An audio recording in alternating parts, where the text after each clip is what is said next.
समस्या ये बा कि घर दुआर त हमन के सब गिरी गइल, खेत गिरती गिरी गइल, किसान लोन ले ले रहले के नीचे करना ये कहां से हमन के लोन नहीं भरल जाई। हमन के ओरे ओरे लुकात है, कोई हमन के रोटी नहीं ले कर अपने घर में राखी हमन के आज राखी के निकाल दे दूसरे के घर में बन जाए, कहीं दूसरे घर में रह जाए को दिन इतना को करके घर से नदी में जाता नहीं जाता उनके 1.5 बीघा 2 बीघा गाना बोनी कि जब गाना बेच के लोन जमा करब तो सब हो पहुंच गल कहां सब का कर जाए हमन के ठिकाने नहीं। हम तो बेटी पतो लेके दूसर के घर में बड़ी पन्नी डाल के देखा ना बैठल नहीं देखा माता जी यहाँ पे इतनी ये मैं बता देना चाहता हूँ सोशल मीडिया के माध्यम से कि अगर यहाँ पे पूरी मैं डिटेल वीडियो अगर बनाऊँ ना तो 24 घंटे भी कम पड़ जाएंगे, मोबाइल स्विच ऑफ हो जाएगी, लेकिन यहाँ की समस्या कम नहीं होगी। ये जान लीजिए, शॉर्टकट में वीडियो बनाया जा रहा है ताकि सरकार इस पर कार्रवाई करे। सरकारी समूह लेके तो कैसे पन्नी सन्नी डालनी खर्चा बर्चा मन की चला क्या। ये है धर्मपुर बिशुनपुर बिंटोलिया गाँव का मुख्य मामला। कितने दिन से जो है कटा हुआ है? 3-4 साल से हमें आदमी हमने खेत गिरल तब से ना आई थी खेत तब एको बीता हमनी के नहीं तो गिरे था गांव गिरे लागी केहू गांव के हमें बचा ले कहीं से कमा के आई लोग तो हमने के खा जाए पियल जाए तब हो गई केहू बचा ले मगर केहू बचावल ना। कितने घरों की बस्तियां जो है कि बह गई है नदी में? 100-150 लोग बह गए। 150 आगे 140 घर बह गए। कुछ समस्या अगर अपनी हो तो बताइए हमें।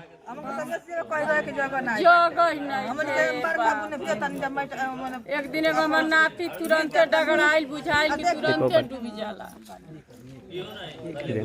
तुरंते हमर नाती बुझाइल डूब जाला। लंगड़ लूझ रहल आ लगनी जे सामान धरे तो वही लगले पतोही के भेज देनी कि जो अपने वही जा हम भरी लिट्टी लगा के जे न तबा खा जाओ का फूटल रहे तन मरैया से। कुछ सरकार से लोन वोन नहीं ना है ना? हम लोन बा लिए हैं व्यक्तिगत लोन कुछ मतलब घर परिवार जीविका अपने चलाने के लिए लोन होता है ना? वो लिए हैं आप लोग? हाँ हम ले बानी, सभी लोग लिए हैं। लोन ले ना हम लोन ले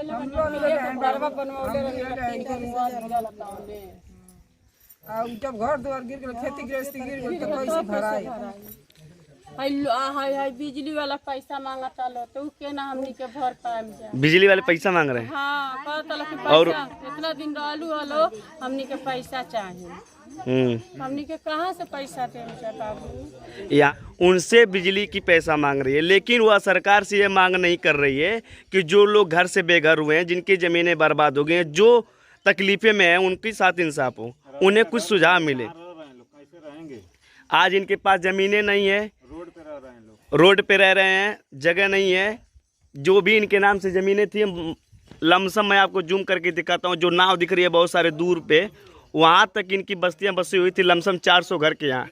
और वह सारी बस्तियाँ इस नदी के कटाव की वजह से बह गई हैं, जिससे सभी यहाँ के लोगों को दिक्कतें परेशानियाँ आ रही हैं। और मैं कुछ घंटे पहले यहाँ पे लोकेशन लिया था भैरवपुर में, वो एक स्कूल में जो है कि वहाँ पे कुछ महिलाएं थी, 10-15 घर के लोग थे। लेकिन अब हमें ये नहीं समझ में आ रहा है कि लोग कितने दिन तक एक दूसरे के स्कूल में रहेंगे, दूसरे के घर में रहेंगे। लेकिन सरकार से मेरी यही मांग है कि इनके साथ इंसाफ हो, इन्हें ज़मीन मिले और मुआवजा मिले ताकि ये लोग रहें।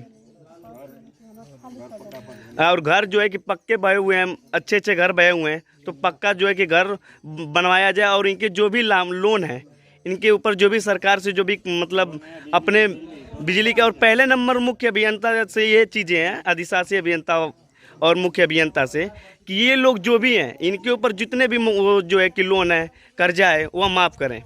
क्योंकि अगर यह दिक्कतें आपके साथ होती ना तो आप लोग भी ये करते हैं। अब मैं आपको बता रहा हूँ, नदी के कटाव जो है ये आप देख सकते हैं कैसे यहाँ पे हो रहा है। यहाँ पे कुछ दिन पहले जो है कि 2-4 बच्चे हैं, इस नदी में बहाव की वजह से उनकी मृत्यु हो गई, वो भाग गए, वो दिखे नहीं। और यहाँ पे बिजली का पैसा मांगा जा रहा है। इधर से आप देख सकते हैं काफ़ी पेड़ पौधे जो है गिरे हुए हैं।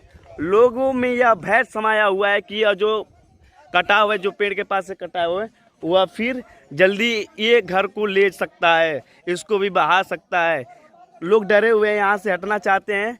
और ये बात जायज़ भी है कि हटना भी पड़ेगा, क्योंकि यहाँ पे पक्की ठोकर तो है नहीं, कच्ची मिट्टी का है। और जब बारिश तेज़ पड़ती है, जब बहाव पानी की नदियाँ उभरती है, तो ये टूट के चला जाता है, बहाव हो जाता है, इसमें धंस जाता है, गिर जाता है।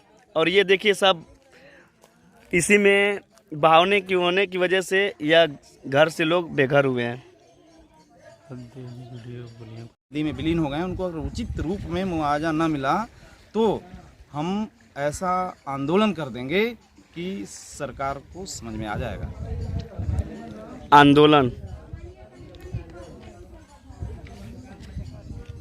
यहाँ पे जो माताओं के जो सरकारी लोन लिया गया है उस पे आप क्या कहना चाहते हैं? कैसा लोन है यार, किस चीज़ का लोन? यहाँ घर बह गया, आदमी का घर परिवार पूरा बह गया, इसमें घर पूरे विलीन हो गए नदी में। अब लोने रह गया, बाकी सरकार को सोचना चाहिए पूरा लोन माफ कर दे। और ये भी सुनने में आया कि यहाँ बिजली बिल वाले भी तोड़ रहे हैं। हाँ, वही मैं पूछ रहा हूँ। खराब है क्या? बिजली वाले माताओं कुछ बता रहे थे कि यहाँ पे बिजली वाले आके बोल रहे हैं कि हमें बिजली का पैसा दीजिए। तो दिमाग खराब है क्या उनका? यहाँ लोग रहने के लिए जगह नहीं है, बिजली कहाँ से यूज करेंगे? घर बह गया, बिजली वाले आ रहे हैं बिजली लेने, बिल लेने के लिए। घर बह गया, सब कुछ बह गया।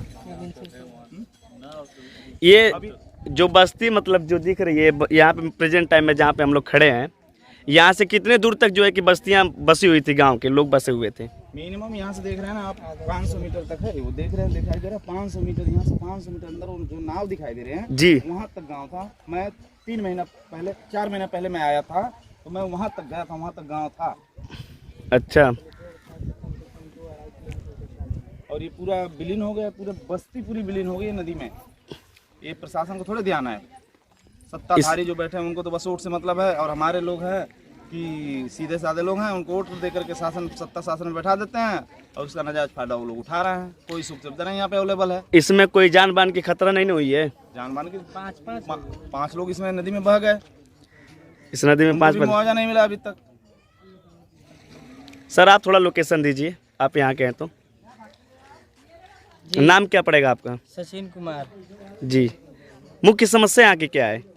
सर मुख्य समस्या यहाँ की यही है कि यहाँ पे लगभग इस सत्र में जो कटान 3-4 महीने से चल रही है, और जो लोग बेघर हो गए हैं अब तक उनको कहीं रहने का ठिकाना नहीं मिला है। अगर हम लोग डीएम के पास जाते हैं तो डीएम अपना आरटीजीएस पेश कर देता है कि हम सब कुछ कर दिए हैं, लेकिन ज़मीनी स्तर पे कहीं हमको एक पैसे का काम दिखाई नहीं दे रहा है। इस पिछले दिनों में 5 यहाँ पे मौतें हो गई, अब तक किसी को एक को मुआवजा नहीं मिला। तो हम बताइए सरकार से इसके आगे क्या अपेक्षा कर सकते हैं? आपने अकेले गए थे कि कुछ लोगों के साथ गए थे? अकेले नहीं सर, हमारे गांव के लोग गए थे। पिछले साल हम लोग बहुत बड़ा संख्या में धरना भी दिया था। कहाँ पे? मऊ पे। कलेक्ट्री? जी, डीएम साहब के कार्यालय पर, लेकिन अभी तक उसका कोई मतलब नहीं निकला। 12 करोड़ रुपए भी पास हुए, लेकिन डीएम, मंत्री, विधायक सब मिल के पैसे खा गए, जिसका परिणाम आज हम लोगों को भुगतना पड़ रहा है कि हम लोग घर से बेघर हो गए। यहाँ पे कितने घरों की बस्तियाँ थी? इस सत्र में अगर जो देखी जाए तो इस सत्र में कम से कम 150 परिवार कटा है। अब पिछले 3 साल से लगातार कटान हो रही है, लेकिन अब तक कोई इस पर सरकार सूद नहीं ले रही है। इसी तरह रवैया रहा तो अगले सीजन में पूरा गांव कट के विलीन हो जाएगा। सर आपका नाम? मेरा नाम विनोद कुमार गौतम, भीम आर्मी जिला अध्यक्ष मऊ। सर मैं 4 महीना पहले आया था, तो वहाँ तक गांव था। कितना मीटर लमसम? अरे 500-600 मीटर जो है कि गांव था, मैं देखा था। दूरी थी, और ये सब गांव बसे थे। और वहाँ तक एक गांव था, वहाँ 2 लड़कियाँ वही थी। उस समय हम लोग आए थे, जो नाव दिखाई दे रहा है, वहाँ 2 लड़कियाँ वही थी, खोजवाया गया, नहीं मिली। और हम लोग सामने देखे, यहाँ हमारे बाबा साहब की स्टैचू था। और मेरे यहाँ आने पे तो मुझे समझ में नहीं रहा कि गांव गया कहाँ। हम लोग यहाँ जहाँ गाड़ी खड़ा करते थे बस वही दिखाई दे रहा है, बस ये गांव का पता ही नहीं चल रहा है। और शासन प्रशासन का यहाँ कोई जो है कि मतलब नहीं लौक रहा है। और न तो प्रशासन के लोग जो है बिजली का बिल मांग रहे हैं, किस चीज़ का बिजली का बिल मांग रहे हैं, लोन का पैसा वसूल करें। और वो जब सारे लोग बह गए गाँव से, गाँव बह गया, घर बह गया, लोग मर गए, तो कहाँ से बिजली का बिल देंगे? वीडियो बना ले बाबू। और आप सब देखें कि यहाँ पे भीम आर्मी के कार्यकर्ता आए हुए थे उन लोगों की समस्या को जाने, और ये बोल चुके हैं कि अगर यहाँ पे समस्या को समाधान नहीं निकलता है तो ये बड़े पैमाने पे आंदोलन करेंगे। और अपने Bhim army chief advocate Chandrashekhar Azad Ravan को बुलाने का आगाज़ कर दिया गया है, और 2-4 दिनों के अंदर अगर यह कार्रवाई पूरी नहीं होती है तो भीम आर्मी एडवोकेट चंद्रशेखर आज़ाद रावण आज़ाद समाज पार्टी के जो है राष्ट्रीय अध्यक्ष वो आएंगे और इनके इंसाफ के लिए जो है कि धरने पर बैठेंगे। अगर धरने पे अगर सुनवाई नहीं होती है तो भूख हड़ताल पे बैठेंगे, और जब तक इनके साथ इंसाफ नहीं होता तब तक वह यहाँ से जाएंगे नहीं।